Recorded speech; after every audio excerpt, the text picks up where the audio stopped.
যদি আমি আপনাকে পরিস্থিতি বলতে যাই, আমি হচ্ছে আজকে একটু দেরি হয়েছে, নামাজ টামাজ শেষ করে ফোন হাতে নিতে দেরি হয়েছে। তারপরে আমি যখন ফোন হাতে নিলাম দেখুন লাইভে হচ্ছে মাওনা চৌরাস্তায় আগুন লাগছে এবং হচ্ছে একটা বড় একটা অগ্নিকাণ্ড হয়েছে। তখন থেকে আমি তাৎক্ষণিক আর বাসায় ঢুকে নেই কোনো কিছু না, ওখান থেকে দোকান থেকে আমি এখন পর্যন্ত আসছি মাওনা চৌরাস্তায় এসে হচ্ছে যেইখানে আগুন লেগেছে এখানে দেখেছি, পর্যবেক্ষণ করেছি এটা ট্রান্সফরমার থেকে সম্ভবত আগুনটা লাগা। তো খুব বেশি একটা আল্লাহর রহমত, আল্লাহর অশেষ কৃপায় খুব বেশি একটা ক্ষতি হয় নাই। একজন মানুষ আহত হয়েছে, আর বাকিটুকু যেই মার্কেটটা পাইকারি মার্কেটে ওর ভিতরেও আমি গিয়েছি, দেখে আসছি আল্লাহর রহমত সবাই সুস্থ আছে, ভালো আছে, একজন ছাড়া যে অসুস্থ আছে ওনাদের জন্য দোয়া চাই সকলের কাছে সুস্থতার জন্য।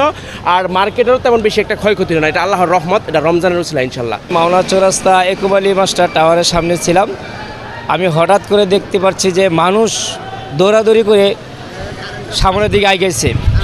তাকাইলাম, তাকায় দেখি যে কারেন্টের ট্রান্সফরমারে আগুন দাউ দাউ করে জ্বলছে। তারপর আমি মোবাইলে লাইভ নিয়ে সরাসরি সামনে দৌড়াইলাম, দৌড়ায় দেখতে পারলাম যে এখানে অনেক আগুনের বড় আকারে আগুন ধারণ করছে, এটুকু আমি দেখতে পাচ্ছি।